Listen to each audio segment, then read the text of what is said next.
मी प्रतीक धुमाळे तुमच्या सर्वांचे स्वागत आहे आपल्या यूट्यूब चॅनल वीकेंड जर्नीमध्ये। तर मी या वीकेंडला आलो आहे आपलंच माझ्या जवळच आहे मार्लेश्वरला आलो आहे मंडे आज। तर मंडेला एवढी गर्दी नाही आहे, तर तुम्हाला दाखवतो ते मंदिर कसं, यापूर्वी पण दाखवलं होतं पण आता उन्हाळ्यामध्ये कसं दिसतं आणि या टायमाला आपल्याला त्या धबधब्याखाली जाता यायला नाही भेटलं, तर आता आज आपण जाणार आहे।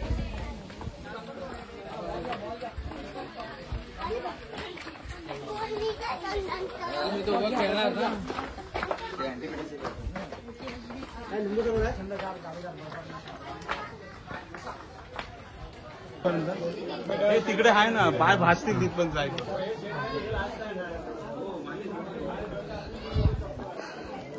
तर मित्रांनो, अशा तऱ्हेने आम्ही मार्लेश्वरला पोहोचलोय। जास्त लाईन नाही आहे।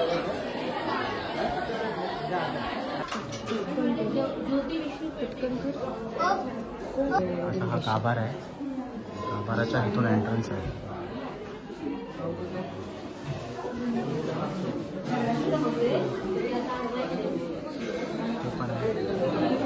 आता बाहेर चाललोय।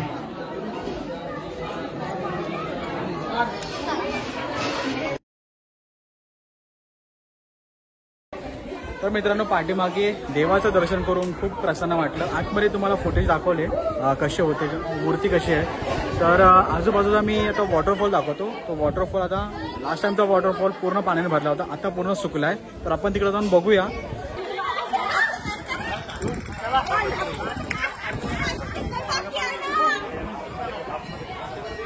तर आता तिकडे जाऊन बघूया कसा तिकडचा व्ह्यू आहे। चला खाली जाऊन बघूया। तर पावसामध्ये ही वाट बंद असते, आता उन्हाळ्यामध्ये ही वाट ओपन करतात।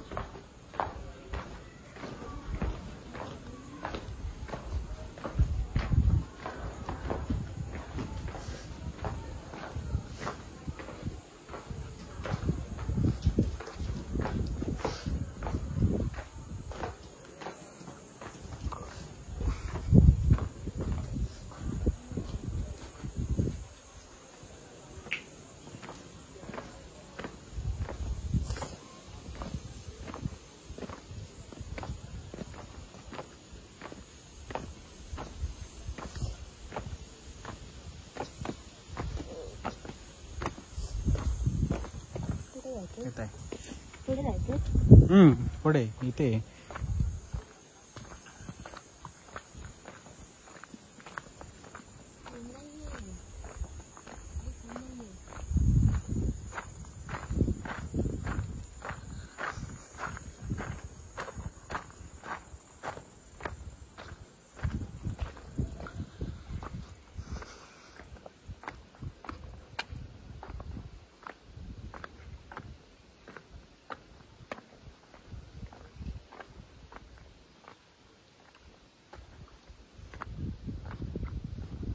तर मित्रांनो, जस्ट मी आलो इथे पाठीमागे बघता ना तो मार्लेश्वरचा धबधबा।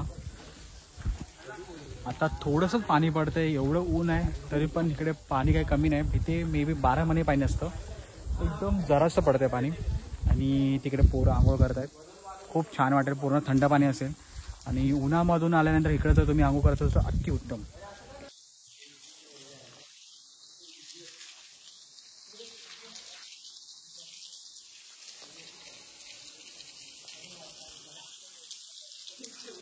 तर हॉटेल ईश्वरीच्या इथं आम्ही जेवलो। हॉटेल ईश्वरी 15 रुपये, जस्ट 115 रुपये आमचं बिल बनलं। त्याच्यामध्ये काय काय होतं, 50ची थाली होती आणि 30 रुपयाचं पाणी, 30चे मिसळपाव आणि 5 रुपयाचा पाव, 5 रुपयाचा एक्स्ट्रा पाव। तर असं बिल झालं 115 मध्ये, पोटभर जेवलो आम्ही। खूप छान होतं जेवण। तुम्ही एकदा इकडे मार्लेश्वरात असाल तर हॉटेल ईश्वरीच्या इथं नक्की जेवा। तर आता इथून मी निघतोय, इथून आता घरचा प्रवास। तर आजच्या व्हिडिओमध्ये एवढंच, तर भेटूया पुढच्या व्हिडिओमध्ये। तोपर्यंत बाय बाय।